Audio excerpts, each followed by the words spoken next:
అదేవిధంగా కడపలో చూసుకున్నట్లయితే గండికోట అభివృద్ధికి 77.8 కోట్లతో పనులు ప్రారంభమయ్యాయి. సో శాస్కీ పథకం కింద ఇక్కడ చేపడుతున్న ప్రధాన అభివృద్ధి పనులు, మౌలిక వసతులు ఏంటి, ఈ పనులు ఎప్పటికి అందుబాటులోకి రానున్నాయి అనే విషయానికి సంబంధించి మనతో పాటు కడప నుంచి సుబ్బారెడ్డి ఫోన్ ద్వారా అందిస్తారు. సుబ్బారెడ్డి, చెప్పండి, ఈ అంశానికి సంబంధించి మీ దగ్గర ఉన్న లేటెస్ట్ అప్డేట్స్ ఏంటి?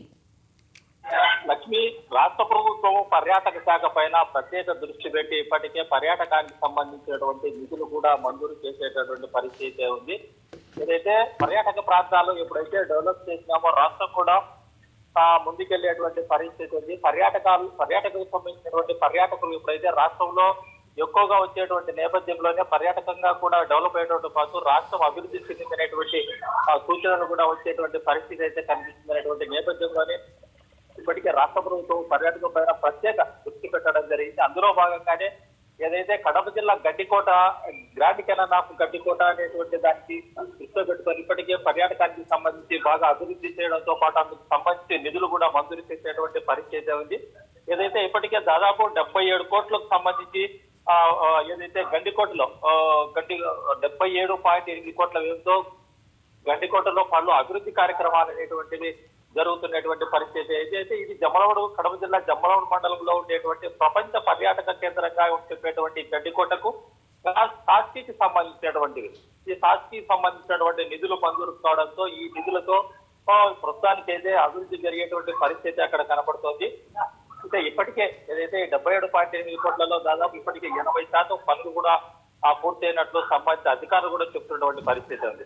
పర్యాటకులకు ఎక్కడైతే ఈ గడ్డికోటకు వచ్చేటువంటి పర్యాటకులకు సౌకర్యాలు లక్ష్యంగానే ఈ గడ్డికోటను ఇతర ప్రాంతాల నుంచి వచ్చేటువంటి పర్యాటకులకు మెరుగైనటువంటి సౌకర్యాలు కల్పించడంతో పాటు ఆహ్లాదకరమైనటువంటి వాతావరణాన్ని అందించేందుకు ఈ అభివృద్ధి పనులు చేపడుతున్నాం అనేటువంటిది అటు అధికారులు కావచ్చు, అటు ప్రజాప్రతినిధులు కావచ్చు చెప్తున్నటువంటి పరిస్థితి. ఇప్పటికే ఎమ్మెల్యే ఆదినాయుడు కూడా ఈ గడ్డికోట డెవలప్మెంట్ కు సంబంధించి అటు రాష్ట్ర ప్రభుత్వం నుంచి కూడా ఏదైతే కేంద్ర ప్రభుత్వం వచ్చే నిధులతో పాటు రాష్ట్ర ప్రభుత్వం నుంచి వచ్చే నిధులను కూడా డెవలప్ చేయడంతో పాటు అలాగే జిల్లా కలెక్టర్ శ్రీధర్ కూడా ఏదైతే ఈ గడ్డికోటను ఒక పర్యాటక కేంద్రంలోనే డెవలప్ చేసేటువంటి నేపథ్యంలోనే అటు రాష్ట్ర ప్రభుత్వం వచ్చే నిధులను కూడా ఏ ఒక్క రూపాయి కూడా దుర్వినియోగం కాకుండా ఖర్చు చేసినట్టు పరిస్థితి అక్కడ కనపడుతుంది.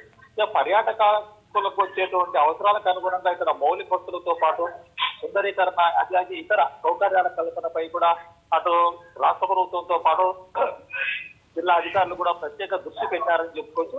ఏదైతే ముఖ్యంగా ఇక్కడ వచ్చేటువంటి సందర్శకులు ఎవరైతే వచ్చారో వాళ్ళకు ఒక విస్తీర్ణతో పాటు రోడ్డు ఇటీవల కాలంలో ఈ సాక్షికి సంబంధించినటువంటి నిధులు బాగా ఖర్చు చేసినటువంటి నేపథ్యంలో రోడ్లకు ఇప్పటికే ఒక ఆధునీకరణ అనుకోవచ్చు, లేకపోతే అందుకు సంబంధించిన రోడ్లకు సంబంధించినటువంటి వర్క్ కూడా దాదాపు 78% ఇప్పటికే పూర్తయినటువంటి పరిస్థితి కూడా అక్కడ కనపడుతుంది. అలాగే గండికోటలో లోపలికి అంటే పర్యాటకులకు నేపథ్యంలో గతంలో రోడ్డు సౌకర్యం లేదు అక్కడ.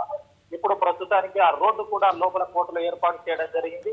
అలాగే సందర్శకులు ఎవరైతే గండికోటకు వచ్చేటువంటి సందర్శకులు అలాగే పర్యాటకులతో ఈ అభివృద్ధి పనులు ఎప్పుడైతే జరిగినాయో పర్యాటకంగా బాగా ఉన్నటువంటి నేపథ్యంలో పర్యాటకాలను ఆకట్టుకునేటువంటి విధంగా ఈ డెవలప్మెంట్ జరుగుతుందని చెప్పుకోవచ్చు. ఏదైతే అలాగే జిల్లా ఇన్ఛార్జ్ ఎవరైతే భూపేష్ రెడ్డి కూడా ఈ నిధులకు సంబంధించి ఇప్పటికే సంబంధించిన అధికారులతో చర్చించడంతో పాటు ఆ అభివృద్ధికి సంబంధించినటువంటి పనులు వేగంగా జరగాలనేటువంటి సూచనలు కూడా ఇవ్వడం జరిగింది.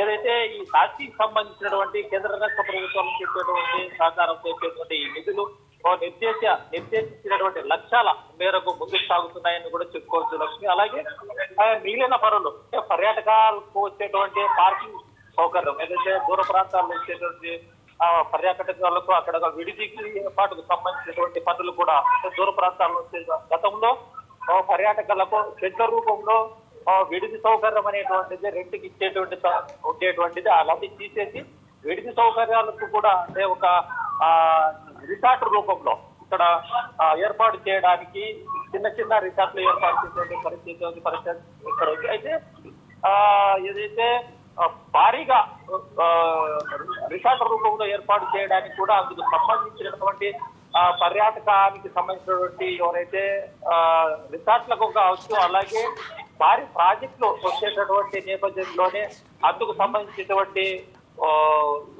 రూపకల్పన కూడా ప్రణాళికలు కూడా ఇప్పటికే సిద్ధం చేస్తున్నారని చెప్పుకోవచ్చు.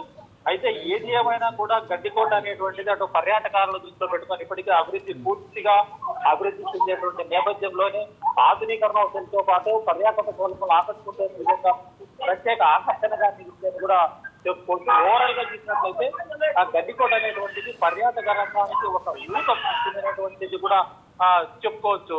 Lakshmi. Right Subbareddy, thank you for the updates.